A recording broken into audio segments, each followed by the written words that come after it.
Assalamualaikum warahmatullahi wabarakatuh. Nabi Sulaiman alaihissalam, seorang nabi yang dianugerahi Allah Subhanahu wa Ta'ala dengan mukjizat luar biasa, termasuk penguasaan atas bangsa jin. Beliau bukan hanya seorang nabi, melainkan juga seorang raja yang memiliki kekuasaan untuk memerintah, baik manusia maupun jin. Bahkan, dalam pembangunan Baitul Maqdis, Nabi Sulaiman melibatkan bangsa jin untuk membantunya, karena mereka memiliki kemampuan yang luar biasa. Namun, di tengah kehebatan Nabi Sulaiman, ada peristiwa yang mungkin mengejutkan banyak orang. Satu jin berani mencumbui istri-istri Nabi Sulaiman. Ini menimbulkan pertanyaan, mengapa hal ini bisa terjadi pada seorang nabi sehebat Nabi Sulaiman? Apakah Nabi Sulaiman kehilangan kekuatannya saat itu? Apa yang melatar belakangi kejadian ini? Tonton video ini sampai habis agar tidak sesat. Kisah ini bermula saat Nabi Sulaiman diperintahkan untuk membangun Baitul Maqdis, dengan syarat bahwa tidak boleh terdengar suara besi beradu selama proses pembangunan. Meskipun Nabi Sulaiman berusaha keras, syarat ini terbukti sangat sulit dipenuhi baginya. Tiba-tiba, seseorang memberitahu Nabi Sulaiman bahwa ada yang mampu membangun Baitul Maqdis, tanpa menimbulkan bunyi besi selama proses pembangunan. Sosok yang dimaksud adalah jin yang tinggal di laut, yang dikenal sebagai Sahar, merupakan entitas jin yang jahat. Nabi Sulaiman mencari jin ini dan menemukannya di tepi laut, di mana Sahar biasanya pergi ke sebuah mata air untuk minum seminggu sekali. Nabi Sulaiman punya rencana untuk menghadapi jin Sahar. Dia mengeringkan mata air yang biasa diminum jin Sahar dan menggantinya dengan hamar atau minuman keras. Saat jin Sahar datang pada hari berikutnya, ia menemukan bahwa air yang biasa diminumnya telah berubah menjadi minuman keras. Jin Sahar berkata, "Airmu ini sebenarnya enak, tetapi kamu membuat orang yang sabar menjadi mabuk dan menambah kebodohan orang bodoh." Jin Sahar, meskipun was-was, akhirnya meminum minuman keras itu, sampai dia terpengaruh oleh efek alkoholnya.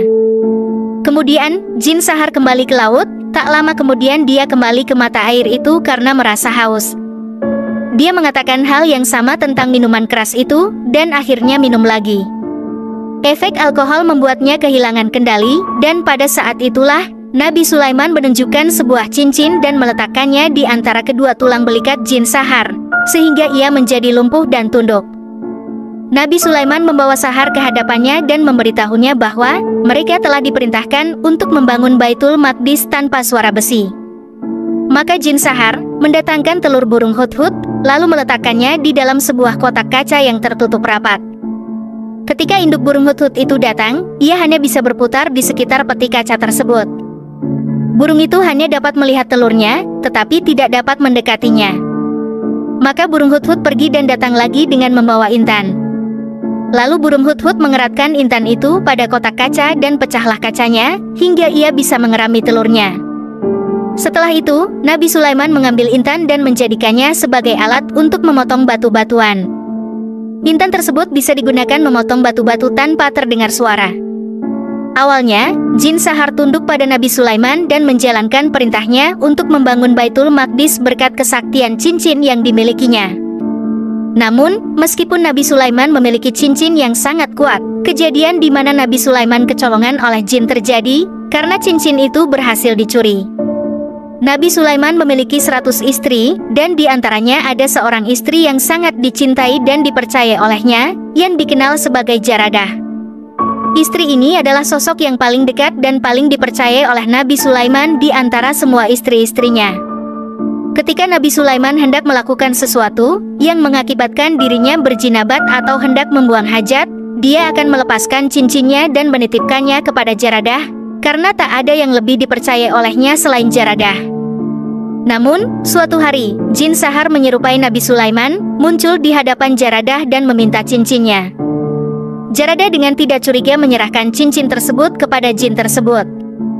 Setelah Nabi Sulaiman selesai dari tempat buang air, ia meminta kembali cincinnya kepada Jaradah. Namun, Jaradah mengatakan bahwa Nabi Sulaiman telah mengambilnya tadi. Nabi Sulaiman sangat terkejut, karena dia tidak pernah mengambil cincin itu. Dari saat itu, Nabi Sulaiman merasa kehilangan kendali, dan kesaktiannya menghilang. Jin sahar yang menyerupai Nabi Sulaiman kemudian datang ke kerajaan Nabi Sulaiman dan bahkan duduk di atas singgasananya. Ini adalah ujian yang dialami Nabi Sulaiman, yang dijelaskan dalam Al-Quran Surah Syad ayat 34, Allah Subhanahu wa Ta'ala berfirman, "Sungguh kami telah menguji Sulaiman dan kami letakkan sebuah jasad di atas singgasananya, kemudian dia bertaubat." Cerita yang diuraikan oleh Syekh Muhammad bin Salih Al-Syawi dalam kitabnya, An-Nafahat Al-Makkiyah, mengungkapkan bahwa Nabi Sulaiman mengalami ujian berat, di mana kerajaannya dirampas oleh orang lain. Ini disebabkan oleh pernikahan Nabi Sulaiman dengan seorang perempuan yang ia sukai, tanpa mengetahui bahwa perempuan tersebut sebenarnya menyembah berhala.